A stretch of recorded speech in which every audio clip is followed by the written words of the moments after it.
the rumor come out, is Incineroar fall off or is Incineroar always be best? The regionals at Baltimore usage stats are showing that Incineroar is only on 24.1% of the, I think that's how you read this, right? 24.1% of the teams. Primarina is on 25% and Rillaboom a staggering 37.6%. Absolutely ludicrous. Is Incineroar fall off? Are people just adapting to Incineroar now? Are people just learning how to play against it better? Since it's been around for like 1,000 years now. It's been around forever. Because Sun and Moon came out like, how many years ago? Was it like 8 years ago? Yeah, no, I do feel old, actually. I do feel very old. But today we're going to find out who is the second best starter Pokemon. Because clearly Incineroar is the best. He's always been the best. The thing is so good. If you've watched any Wolfie's videos, you know exactly that he's the freaking best. Of course he is. But could that change? What is the second best starter Pokemon? Find out. You're wondering why we don't want to know about the best starter Pokemon? Don't worry about that. Nobody cares about that. What a weird question. What the people really want to know is why would you want to know what the best one is? That's the weird. Who's the second best? Now, to be clear, this video is about competitive Pokemon. So if your favorite starter Pokemon isn't on here, that doesn't mean I hate it. It just means that the only reason I'd ever use it is if I was trying to farm YouTube content. Okay, I won the world championship with Delphox, Meganium, and Samurott. Wait, is Delphox not good? Oh, it's Dilophox. Sorry, it's not actually Delphox, it's Dilophox. There are 6 starter Pokemon that have been good to varying degrees in competitive Pokemon. So it's Rillaboom. I think I'm going to make my prediction now. I think that going by the usage stats, I'm going to predict that the usage stats are correct for this video. So that Primarina came in third, Rillaboom came in second, and Incineroar is going to come in first. Just by the previous performance that they managed to put on. Because, I mean, Primarina just in general, great typing. Fantastic, very high special attack. Rillaboom, amazing ability with Grassy Glide. Also has Fake Out, ridiculousness. Obviously, we're going to talk about 5 of them. All starter Pokemon have some things in common. Most notably, their abilities. All fire type starters. And, you know, you start with get the ability Blaze, the water types get Torrent, and the grass types get Overgrow. Despite being called different no one things, uses any of these abilities are effectively all the same. They power up the Pokemon's fire, water, or grass type moves when the Pokemon drops to low health. I really like this ability as a starter Pokemon, though, because in the game, you don't realize that it's being used because you completely forget about it. You assume that your Pokemon has no ability. And then when it comes down to the moment, when you're up against the wall, when you've been blasted by attack after attack and you're low in health, you need this last one to really come through for you. You fire it off, and oh my god, it did so much damage. That's ridiculous. How did it do so much damage? It's because of the ability, but you don't even register that. You just think, oh my god, my Blaziken must, I don't know, love me or some dumb thing like that. These abilities, to put it nicely, suck. While they do come up every once in a while, for the most part, if your Pokemon... This is the only time that Blaze has been really, really sick. I mean, just look at this. He essentially goes Super Saiyan 2. Is low enough HP that the ability is actually active. It's also low enough HP that you'll be taking a trip to the Pokemon Center expeditiously. The good news is that every starter Pokemon gets... But it feels so cool. It feels like an anime moment inside of the game, which is pretty fantastic. Wait, starter Pokemon get their second abilities. In an unprecedented discovery, Pokemon trainers around the world are buzzing with excitement as scientists have confirmed that starter Pokemon now possess a second hidden ability. This groundbreaking revelation came after months of research and field studies, where it observed that these beloved first partner Pokemon, traditionally known for only having one ability, can now access a previously unknown power. Experts believe this could dramatically change competitive battling strategies, with trainers rethinking their teams to incorporate newfound diversity. Fans of the franchise eagerly await further detailed...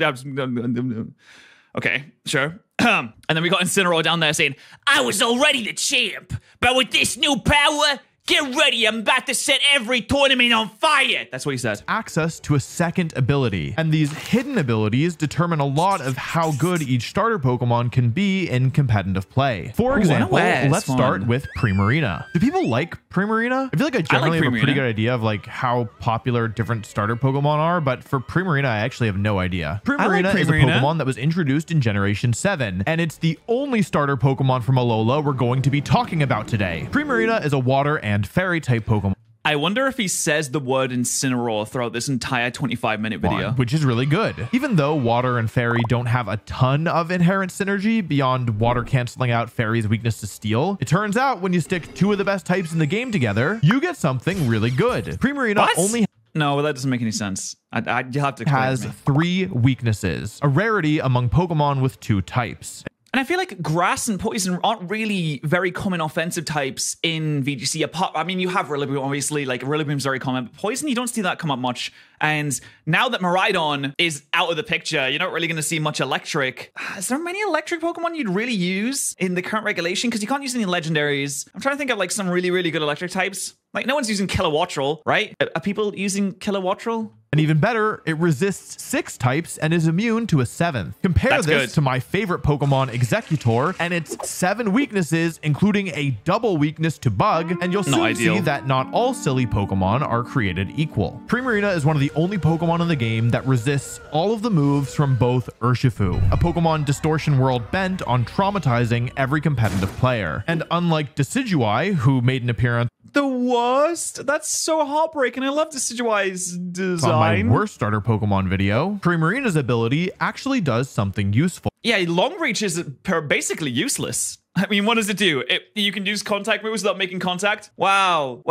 Thanks, Game Freak. That was really nice of you. Thanks so much. Wow, God. What am I going to do with all this newfound power? I'm gonna sit and cry. I'm gonna sit and piss myself and cry. It's called Liquid Voice, and it turns all of Primarina's sound-based moves into water-type moves, regardless of their original type. If you're not sure what a sound-based move is, don't worry, they didn't just add in another type that you've never heard of. Well, I mean, unless you haven't heard of the Stellar type by now. Some moves make sound, and for the most part, that doesn't change anything. It comes up sometimes because there is an ability called Soundproof, which prevents all damage from sound-based moves, and sound moves ignore substitute, plus a couple other niche interactions. But for the most part, I mean, that's why we're never going to get a sound type, right? Right? Is sound-based or not is kind of like a tree falling in a forest when nobody's around. It doesn't really matter all that much. But it does matter to Primarina, because every sound-based move becomes water type when the operatic Ocean Dweller is the one using it. And this is... It is a bit of a sad thing that it doesn't get a power boost from things like Pixelate, you have Refrigerate, things like that. Stuff that changes the types of moves also give them a power boost, which you don't get with Liquid Voice. But to be fair, you probably don't need it. It's a pretty big deal because of a normal type move that Primarina learns called Hyper Voice. Hyper Voice is somewhat unremarkable. It's a decently strong normal type move that hits both targets, but it's also a sound-based move, and that means Primarina gets to use it as a water type attack. Water type moves that hit multiple targets normally come with some kind of drawback. The most common ones are Surf, which also damages your partner, and Muddy Water, which can miss. Hyper Voice does, but it also lowers accuracy. So, I mean, you got the trade-off. You miss, but you can lower accuracy. Neither. And actually, in Scarlet and Violet, Primarina doesn't learn that many better water-type moves, period. There's Hydro Pump, which always misses when you need it to hit, and Hydro Cannon, which hits more often and is stronger, but requires a recharge turn after a connection. Primarina used to learn Scald, which is a great move, but it no longer can use that as of Scarlet and Violet.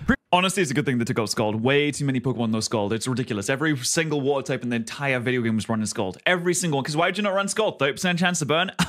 Yeah, please. I'll take 2 of those, please. Primarina has strong moves that aren't water type as well, such as Moonblast, which is exceptionally powerful, never misses, and can even lower the special attack of any... Oh my God, I forgot about that. Gee, I just went through a flashback. I just got taken back to like 2019. Hit or miss, again they never miss, huh?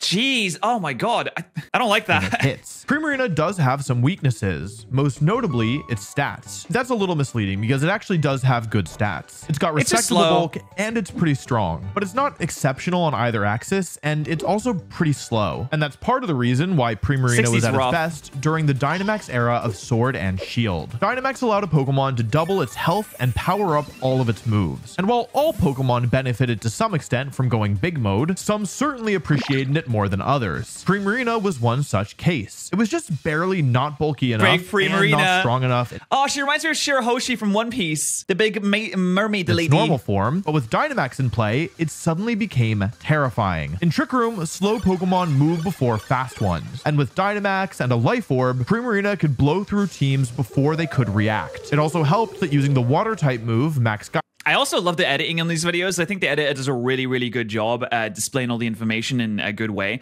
I don't think these videos would be as consumable for most people if they didn't have the editors that they do. So big shout out to you know, obviously Wolfie writes the scripts for this and makes the videos. He's a fantastic creator, but also like the editor is doing a fantastic job making it very consumable for pretty much everyone that needs to or wants to consume the information. Just great. Geyser changed the weather to rain, powering up future water type moves by a whopping 50%. This is actually one of the few times that I will say I genuinely do. I do love watching Wolfie's videos. I pretty much watch all the tournament videos. I don't record reactions for them because they're hours long, but I think they're really fantastic. I've been getting way more into watching VGC content recently, and Wolfie's like big tournament videos where he goes over an entire tournament and like breaks it down and goes through all the battles.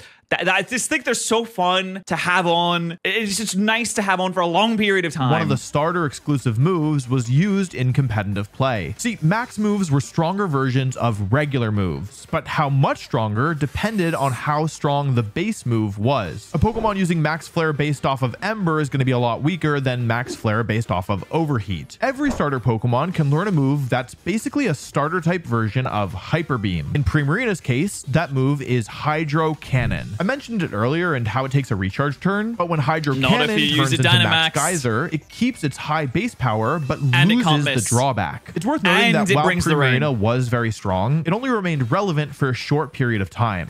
There goes Incineroar! At the beginning of the pandemic, when it placed second at the first Players' Cup, the online tournament that replaced the official circuit when events stopped. It is a good Pokemon, but compared to the insane power level of some more memorable Pokemon, it does struggle to keep up. Don't say his name, Wolfie. Don't say his name. To keep up with this channel if you don't subscribe. I post a video every single Saturday, and if you want to be kept up to date, subscribing is a great way to tell YouTube to recommend them so you never miss an upload. But I also like the video too. Primarina isn't the second best starter Pokemon, but maybe that makes sense because it also isn't that iconic. Best? What about a more memorable starter Pokemon? Like, I mean, you could honestly, there's a really good argument for Charizard when it has its Mega Evolutions. Like, I don't know, Blaziken. Blaziken is hold on, Greninja's just there. What am I talking about? Fire and fighting type Pokemon that tends to perform better in single battles. I still maintain that I think Rillaboom is going to be the second best. But it has still had some success in the official competitive format. Unlike Primarina, who tends to perform well as a balanced Pokemon, capable of both dealing damage and sponging hits.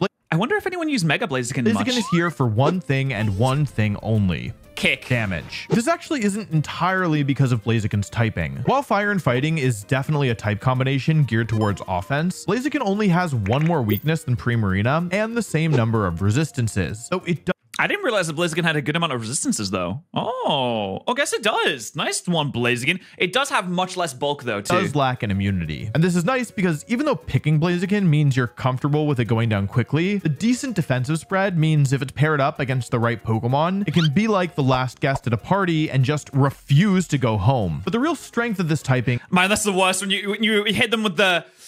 Well, better get to bed, you know, it's getting late. And they're like, oh yeah, I mean, you got bed, I'll just hang out here. And you're like, well, I mean, it's getting a bit late. Like, you got work tomorrow, don't you? They're like, well, nah, it's fine. I'll just stay a little bit longer. I don't need that much sleep anyway. I've got good energy levels. And they're like, yeah, I mean, sorry. I mean, the kids need to, no, it's all right, man. I'll be quiet. I'll talk for lies. Like, get out of here, leave! Is its offenses. There is no single type in the game that can resist both fire and fighting, making it very difficult to stop Blaziken from blowing something up. Of course, the typing is only part of the equation. The arguably bigger factor in Blaziken's offensive nature are the stats and the ability. Well, I thought that was going to lead into a Factor sponsorship, I'm not going to lie. That would have been a slick transition, though. It has totally fine natural bulk. It definitely isn't great. Its attack and special attack are...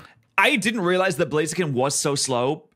Obviously, it's made up for the fact that it has speed boost, so after the first turn, it's pretty rapido. But the fact that it has base 80 speed, that's always 20 more than Primarina. Base 80 speed is 15 less than Arcanine. You'd look at this mon, you think, oh, that's a really fast mon, isn't it? That's a really good one. Clearly intended to be the focal point. But that's not addressing the elephant in the room, Blaziken's speed stat. For an offensive Pokemon, it's just way too slow. And it's also just in this awkward middle ground where it's too slow to keep up with the really fast Pokemon, but too fast to be effective in Trick Room. But that's not factoring in Blaziken's ability, Speed Boost. Speed Boost is one of the craziest abilities in the game, giving the Pokemon it gives it a speed boost every single turn. I guess After 1 speed boost, you're outspeeding most Pokemon. After 2 speed boosts, you're outspeeding everything. It's not shocking. This is one of very, very few abilities that can boost a Pokemon stats without some condition being met. And for good reason. Stat boosts are a huge deal in competitive Pokemon. And so for the most part, getting one requires using a move or giving up your item. That might make it a bit easier to see how being able to raise speed,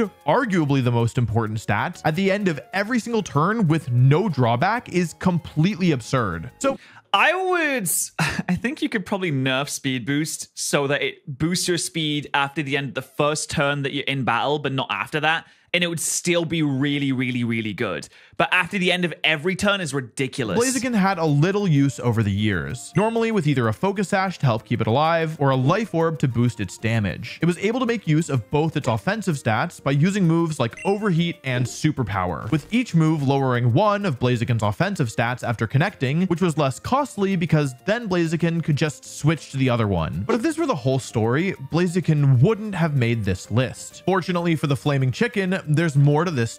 What was that Torchic on fire? What happened to that Torchic? Specifically, Mega Blaziken. Mega Blaziken there he is. He keeps speed boost as well, which is just ridiculous. Pretty much just a strict upgrade, assuming you don't mind sacrificing your item and your Mega Evolution. I mean, you get like way better stats, and I'm pretty sure does Mega Blaziken have 100 base speed? One of its stats is better than Blaziken. Oh, yes! I can't believe I got that right. 160 attack? Goodness gracious me. And its attack gets a huge boost. It's also one of the few Mega Evolutions that can KO Mega Kangaskhan, the most used Mega, which mattered because Mega Blaziken could also outspeed Mother after a speed boost. Oh yeah, also it's such a sick design too. Lots of Pokemon had their abilities changed when Mega evolving, but Blaziken was one of the few that got to keep its original ability. And I feel like you could run... Or it wouldn't be that bad for Mega Blaziken if it didn't have speed boost. You could protect on turn 1, like you do with Sharpedo. You protect on turn 1, get your speed boost, then Mega Evolve, and then get your separate ability that enables you to do more damage. But, you know, it's probably for the best that that didn't happen, actually. Good thing, too, because honestly, almost any other ability aside from, like, Wonder Guard would probably have been worse. With the extra bulk from Mega Evolution, Mega Blaziken felt a lot tankier. And while it could still go down quickly, there were also battles where it stuck around turn after turn, continuously threatening to deal huge damage before the opponent could move. Oh, the Ferrothorn is so dead. Blaziken won 2 regional level events, including the Nashville Open, nice. Let's go, Italia! That took place at the 2018 World Championships and was chock full of world's competitors. It's a Pokemon that was never mainstream, but was extremely threatening in the right hands. Both Blaziken and Primarina were starter Pokemon that, while strong, were also never especially mainstream. That's not something you can say for all the remaining starter Pokemon on this list, who were all considered top competitive threats, at least at one point. So let's kick off the big dogs by talking about a big frog, Venusaur. Yes, I love Venusaur. I didn't think Venusaur was going to be on this, but I love Venusaur so much. Yes. Bulbasaur is one of my favorite Pokemon of all time. Oh god, do you need to see? Hold on, I need to show you something. So I posted a tweet that says, I love Bulbasaur, man. What a cool guy. And someone said, yo, you're one of those people. So I made another tweet saying, you'll never guess what this is in response to, because when you click on it, it goes through and you scroll up. It's like, oh, you're one of those people. What could that be? It's about politics. Is it about religion, abortion, gun rights? No, it's about liking Bulbasaur. Like, yeah, sorry, I am one of those guys. I do love Bulbasaur. I'm not afraid to say. You know what else I love? I love saving money at freaking Gamer Subs, baby. Season 6 of Gamer Subs just released. They got new flavors. They got caffeine and caffeine free. They got new shaker cups. They have blue. And you can get it for cheap with code Patterrz. Links in the description.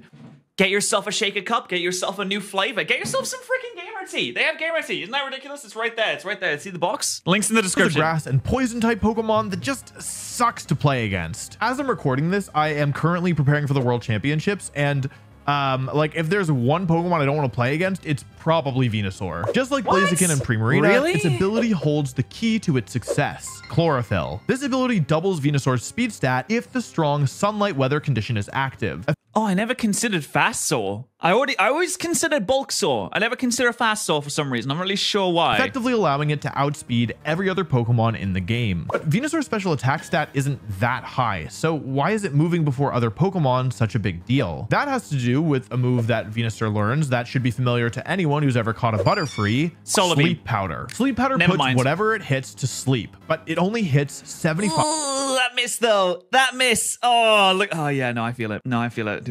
I'm so sorry. 5% of the time, meaning using it is a huge gamble. That being said, if it does connect, the target can be unable to move for as many as 3 turns, which is a huge setback. It's not easy to get around Venusaur either. It's decently bulky, and even if you have a strong, super effective attack to hit it with, you need to get around both Sleep Powder and the Focus Sash item it often carries, requiring you to hit it twice to knock it out. Venusaur has really great synergy with Pokemon that set the Sunlight up, because not only does it hit the water, ground, and rock type Pokemon for super effective damage that you can terrestrialize into fire, so you have fire and grass. Give fire type Pokemon trouble, and it doubles its speed in the strong Sunlight, but the fire type Sunsetters also hit grass type Pokemon for super effective damage. And grass is the only type in the game that is immune to Sleep Powder. Even if oh, true, that is good synergy. And also like you get Solar Beam. You get free Solar Beam, so you just got to go Solar Beam all day. If the fire type can't help for whatever reason, Venusaur's secondary poison typing gives it an advantage against other grass types. Venusaur's base form has had a ton of success over the years, and was especially dominant back in the final year of Ultra Sun and Ultra Moon. Pairing Venusaur with Pokemon like Primal Groudon, as it turns out, is really scary, since buying a single turn for the land monster to attack for free could often result in so much damage that the opponent could never recover. But those of you who are paying close attention and not just using this video as background noise to help you fall asleep, you are no, I am paying close attention. So valid, by the way. Sweet dreams. Might have known. It's okay. Never mind. He wasn't talking to me. I hope I'm valid too. Notice that I said Venusaur's base form, and that's because Venusaur has 2 other forms. Oh, I forgot about Gigantamax. I totally forgot about Gigantamax. Okay, I drafted Mega Venusaur in singles. I know it's not doubles, but it's singles back in the day. And I went on a 10-game winning streak with Venusaur against other people around my skill level in a draft league using Mega Venusaur. 10 games. It was so good. Mega Venusaur and Slowbro, mwah, mwah, mwah, so good. And how can I mwah? Oh, absolute cinema. I love Gen 1. Both of which were more impactful than its base form. Mega Venusaur was the more tame of the 2. While it does give up chlorophyll, it becomes much tankier and gains the ability Thick Fat, turning off its weaknesses to fire and ice. This Mega Evolution completely warps the way that Venusaur plays, turning it into this super tank rather than the normal fast and frail disruption role it likes to fill. Now, instead of needing Venusaur, I feel like super tanks are not as good in VGC because of the fact that you have 2 Pokemon that can double into it, but I may be wrong. I think no, because you have to worry about the partner, and Mega Venusaur can still hit hard. It can still Giga Drain. It can still Sludge Bomb. It's a more slow style of playing. I don't know how it would work in VGC. In singles, oh, lovely, great, so good. Venusaur to hit a Sleep Powder or risk being wiped off the map, Venusaur could instead focus on sticking around and dealing damage over time, and could even lean into a healing build if it wanted. I won a regional with Giga Drain, Leech Seed Mega Venusaur that could whittle down my opponent's health over time, and other players had success using the move Synthesis to recover 50% of Venusaur's health at a time. But Leech Seed feels like it's too slow to use well in VGC, but I feel like maybe my perception is skewed due to the fact that we've been seeing so many fast games with Miraidon and Calyrex that just go 2 attacks, the game's done, essentially. So maybe I'm just skewed now. What really makes Mega Venusaur so good, in my opinion, is the fact that you're not forced to Mega Evolve it. If you wanted to use Venusaur as a Chlorophyll Disruptor Pokemon, you could bring Mega Venusaur, but just not Mega Evolve it. In 2015, the German National Championships were won by a player with both Mega Charizard Y, who could set the sun up, and Mega Venusaur. So he could choose which one he wanted to bring. If he didn't want to bring Charizard, he could bring Venusaur and Mega Evolve it. If he wanted to bring the Charizard and Mega Evolve it, he could use the Venusaur regularly. It just would lack an item, which is, I mean, that's a fair trade-off, to be honest. It's going to be fast as anything anyway. If you wanted to use Mega Charizard and base Venusaur, you could do that. But you could also leave Charizard behind and lean into Mega Venusaur as a tank in certain matchups. But neither regular Venusaur or Mega Venusaur were anywhere near as scary as Gigantamax Venusaur. Oh, really? Wow. I thought the Gigantamax Venusaur would be like the one that people don't really care about all that much, but okay, I'm down to learn. This Pokemon was a menace, and despite being around for only about 2 years, it quickly took over competitive play. Again, what did its, oh, it's probably due to its max move, isn't it? I actually completely forgot what its max move does. If it sends people to sleep, it's going to be insane. Venusaur plays very similarly to regular Venusaur, which I guess makes sense because it's literally just a bigger version of it. And unlike Mega Venusaur, which is is a permanent transformation, Gigantamax ends after only 3 turns. But don't let that fool you. Those 3 turns are extremely impactful. What made Gigantamax Venusaur so scary was its access as one of only 4 Pokemon to the scariest Gigantamax move in the game. This move had a different name depending on which Pokemon used it. Gmax Wildfire, Gmax Volcaeith. Damn, that's a really cool name. Gmax Cannonade. Okay, so they do all the same thing. What's the effect? Used it. For Venusaur, it was called G-Max Vine Lash. This move was completely absurd. If you hit a single Pokemon with it a single time, even through Protect, both your opponent's Pokemon would lose a 1/6 of their HP over the next 4 turns unless they were a grass type. If you Oh, nice. It's a reduction of health move. A 1/6 is a lot as well. That's more than leftovers can recover. And you can't protect against it. The only thing you can do is the Dynamax protects, which, I mean, you just... Ideally, you would just not attack into the Dynamax, right? You're just attacking to the non-Dynamax. And the other Pokemon would still lose their health for 4 turns. And it's if it's a 6th for 4 turns, then you're almost guaranteed to lose almost all of your health. Like, most of your health is just gone. you were to take 2/3 of your health, well, it's just gonna disappear now. And there's nothing you can do about it. You can't even protect max damage from this effect, you would lose 1/3 of your team's total health as a passive effect of using a move 1 time. It was also virtually impossible to prevent this effect from going up since Gigantamax Venusaur keeps the chlorophyll ability and doubles its HP, meaning you have basically no chance of knocking it out before it moves. Gigantamax Venusaur could also use the max version of Earth Power, Max Quake, to raise its team's special defense, making it even harder to get rid of. Gigantamax Venusaur became a top threat the instant it entered the game. It won the North American International Championships, multiple regional championships, and one of the Players' Cups. And it would have won a second one if I hadn't stopped it. The fact that it didn't even need to Gigantamax right away, and I love well, this is something that I love about Wolfie being so active in like competitive while also making videos as well, is that he's crafting these stories as he plays over the years. So every now and then you'll just throw in like yeah, it was really strong and powerful, but I took care of it. Could instead use Sleep Powder to disrupt, made it even harder to handle. Gigantamax Venusaur was so oppressive that it makes other forms of Venusaur look tame, which is saying something. But Venusaur isn't the only starter Pokemon on this list with multiple forms. What? You thought I was going to make a video about starter Pokemon and not talk about Game Freak's Golden Goose Charizard? Charizard is similar to Venusaur in that it has 3 forms that we're going to talk about today. But I forgot about G-Max Charizard. I guess that one could be good too, differs in that one of those forms is not its base form. Oh, yeah. I mean, you don't use base form Charizard. I mean, let's be honest. No one's using base form Charizard. Base Charizard is just bad. I did bring it to a regional one time, so I guess I'm qualified to say that. Its typing isn't awful, but it has a lot of weaknesses and will disintegrate if it touches a rock. And its stats leave much to be desired. I mean, 100 speed's not bad. It's just got no offensive capability at all, really. It's not that fast, and it isn't strong enough to justify everything else. Luckily for the lizard, Game Freak wasn't content to just let Charizard wallow in mediocrity. So, starting with Pokemon X and Y, they gave it some help. Let's start by talking about Mega Charizard X. This Pokemon was never very popular, but it was very strong. It's a Fire and Dragon type Pokemon that gains the ability Tough Claws, powering up many of its physical attacks. Fire and Dragon is good typing, as Fire is strong against the Fairy and Steel type Pokemon that Dragon struggles with, and Dragon resists the water moves that threaten Fire types. Mega Charizard X became a lot tankier to... I do wonder why they gave it 130 special attack and 130 attack when you have Tough Claws. So they obviously meant this to be the physical attack in Charizard because they have the special and physical attack and Mewtwo counterparts with X and Y, and then they have the physical and special attack and Charizard counterparts with X and Y. Clearly, Charizard Y is supposed to be the special attack in one.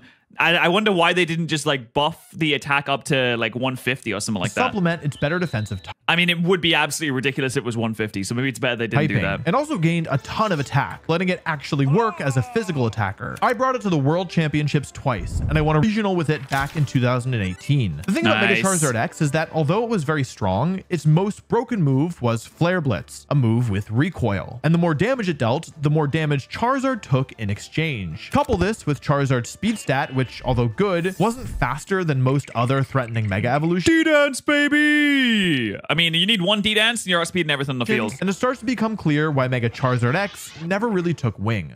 But you do have to D-Dance, and that takes up a ton of VGC, which is not very good. Charizard Y is a totally different story. Oh, it's sun time, Although baby. it keeps the arguably worse fire and flying typing, it gets some useful tools to make up for it. The biggest one is its ability, Drought, which sets up the strong Sunlight. Weather is a really big deal in competitive Pokemon, and having a powerful fire type that can set the sun for itself turns out is pretty strong. Charizard Y had an advantage over other weather setters by being a Mega Evolution. Normally, if a weather setting Pokemon is already on the field, another weather setter can just switch in and turn off the weather. Weather. For example, I love the editing, man. It's so good. well, if Groudon is on the field, Kyogre can switch in and turn the sun to rain. But because switches happen before Mega Evolution, this doesn't work against Charizard Y. If Charizard's on the field and the opponent switches in, say, Politoed, the weather would turn to rain. And then Charizard would Mega Evolve and turn the weather to sun. In other words, it's nearly impossible to turn the sun off if Charizard is on the field in its base form. Sun is a really dangerous weather condition because unlike sand or snow or hail, the sun weather condition powers up a Why is he on a Star Destroyer? Torkoal! How did you get there, Torkoal? type of move offensively. Specifically, and this is probably a shock, it powers up fire type moves. To try and balance the game, Game Freak made sure to build in weaknesses of the sun setters, whether via a low special attack stat like Groudon and Ninetales, or a low speed stat like Torkoal. The special attack stat matters a lot on Pokemon with the ability Drought, because sun boosted fire moves that can hit multiple targets like Heat Wave and Eruption can be super oppressive. And not only are there no spread physical fire type moves, but you can always lower the power of physical attackers with the Intimidate ability. Mega Charizard Y is the one exception to this rule. It's extremely strong and fast enough. 159 special attack?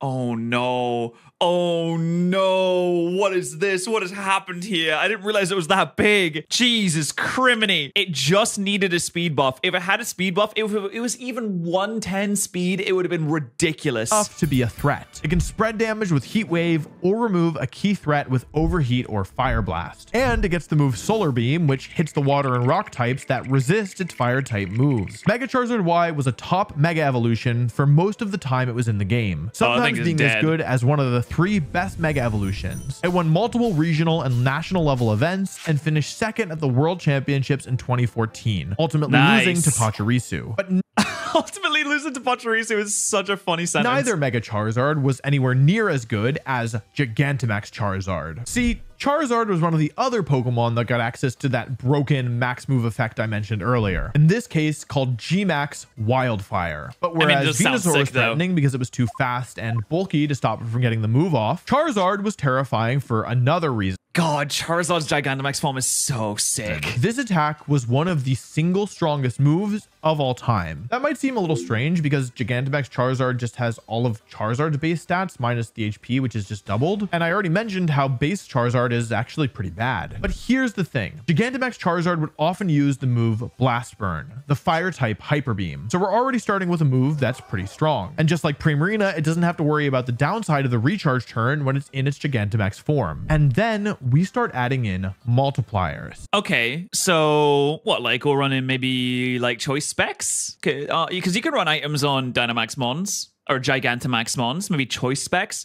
Maybe you have the sun up, but you can't set that with Gigantamax Charizard. Although I guess, no, you can.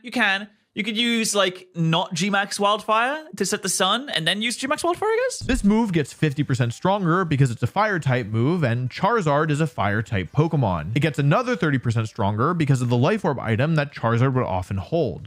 Oh, it's holding a Life Orb. Okay, that makes sense. Another 50% stronger for the strong Sunlight and another 50% because of Charizard's ability, Solar Power. Oh, Solar Power. That's right. I forgot about that. Okay, so it takes a lot of recoil damage, but man, that is going to be doing some heavy damage. Solar Power increases the special attack stat of the user by a whopping 50% if the strong Sunlight is active. It causes the Pokemon to lose 10% of their health every single turn while the sun is up. It's a strong ability, but I would say it's overall pretty well balanced because of the HP loss. Except if the Pokemon is Dynamaxed, that HP loss is halved. And that's true of the Life Orb recoil as well. Oh, I didn't know. These effects cause a Pokemon to lose 10% of their base health, not their Dynamax health. And oh, wow. Oh, that's interesting. That's a weird way that's set up. I wonder if that's on purpose. Whereas the damage adds up pretty quickly when you're taking 10% per effect, it feels a lot less meaningful when it's only 5% and you have twice as much health as normal. With all these multipliers in play, Gigantamax Charizard could KO even Pokemon that resist it. And that's not even G-Max Wildfire is insane. Factoring in the G-Max Wildfire effect, which again causes both opponents to lose a 6 of their HP every turn for the next 4 turns. And that's not all. Gigantamax Charizard is the only form of Charizard to actually make good use of its flying typing. The single best base max move in the game was Max Airstream. Wait, that increases speed for your allies too. In order to prevent offensive Dynamax moves from taking over the game, Game Freak capped the base power of the moves that raised your offensive stats much lower than other max moves. That's why Max Knuckle and Max Ooze were so rarely seen. Max Knuckle caps at 90? That's kind of pathetic. I'm not gonna lie.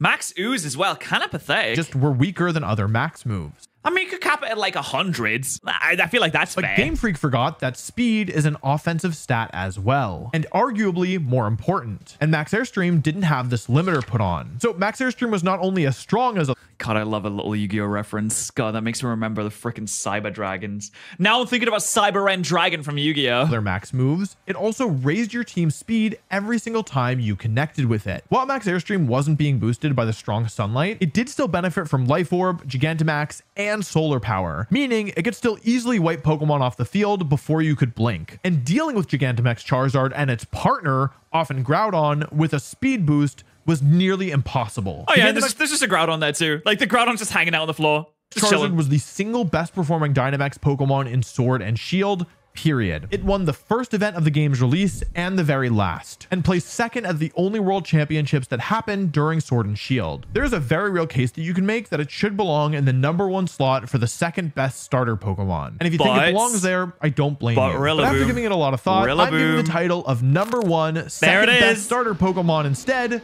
to Rillaboom. And that might be a little controversial because I guess technically Rillaboom has less results than Charizard, but here's my thinking. Rillaboom was only introduced last generation with Sword and Shield, and it didn't even have access to its hidden ability for a time. Unlike Charizard, it doesn't have special treatment from Game Freak. Okay, technically it does have a Gigantamax form that ignores abilities and is a little bit stronger, but compare that to the G-Max form that Charizard gets, and I think the favoritism is apparent. But despite having only one real form, Rillaboom has established itself as one of the strongest Pokemon of all time. Like every other Pokemon on this list, that partially has to do with it. You know, I will say I'm so happy to see a grass type so high because I always seem to prefer and I always lean towards the grass type starters. I don't know why. I just like grass type starters. I've always loved Venusaur. I think Bulbasaur's great. I would always pick the grass type starters first. In most generations, I picked Rowlet first. I picked, well, apart from Trico. Yeah, I kind of like Trico, but I'm not a huge fan of Trico. I picked Rillaboom first. No, I didn't. I picked Skullbunny first. That's a lie. So I'm a liar. I picked Chespin first. I picked Snivy first. That was a long time ago. I don't really remember.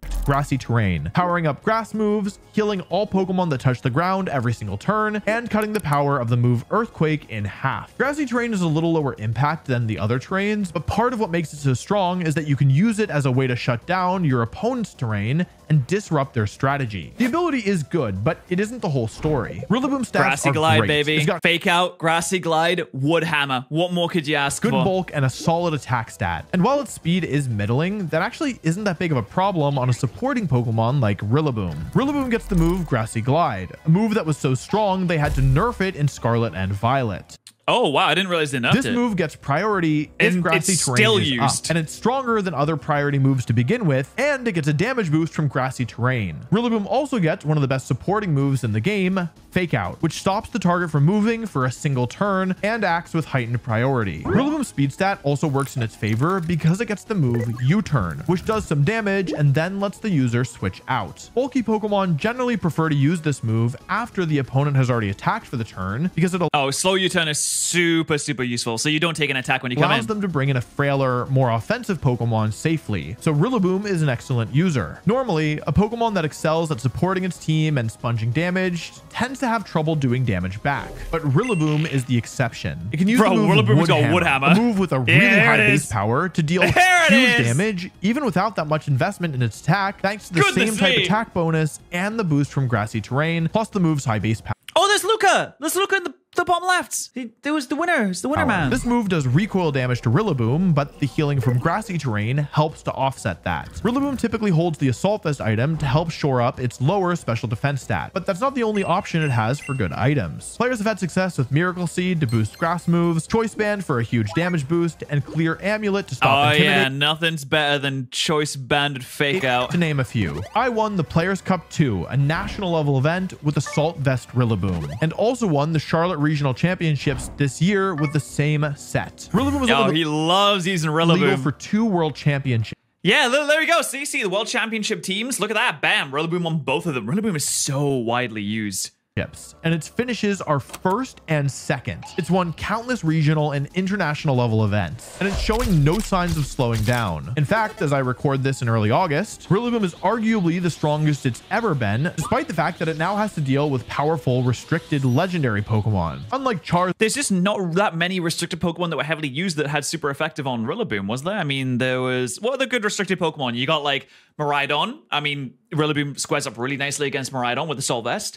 You've got Calyrex Shadow Rider. I mean, there's Calyrex Ice Rider that's really good against it. That's true. And you could say, like, maybe Koraidon, but I don't think people will use Koraidon nearly as much as Miraidon. And Venusaur, who perform best when the entire team is built around supporting and enabling them. Rillaboom is a lot more selfless. Rather than work as the star, it instead enables its teammates to shine, making it much more flexible with the teams it can work on. Despite the nerf to Grassy Glide and the introduction, I just love when they use the stock footage of multiple new ways to stop fake out, Rillaboom continues to perform and has reached a level of dominance that I think is deserving of the #1, #2 starter Pokemon. And that's the last starter Pokemon I'm gonna talk about. Sure, glad we talked about them all. Okay, let's end the video before it. No! Wolfie? Wolfie? Thanks for watching. If you like this video, you might like this other video I made. I don't think he said Incineroar the entire time. Starter Pokemon of all time. It seemed like some of the Pokemon I was considering really surprised people, so just be warned if you're gonna watch it. He did not say Incineroar in the entire video, folks. He's done it. Another fantastic video. Please subscribe to Wolfie. You should be subscribed to Wolfie already. I don't know what you're doing if you're not. And subscribe here. If you like me, you can subscribe here as well. That'd be really cool.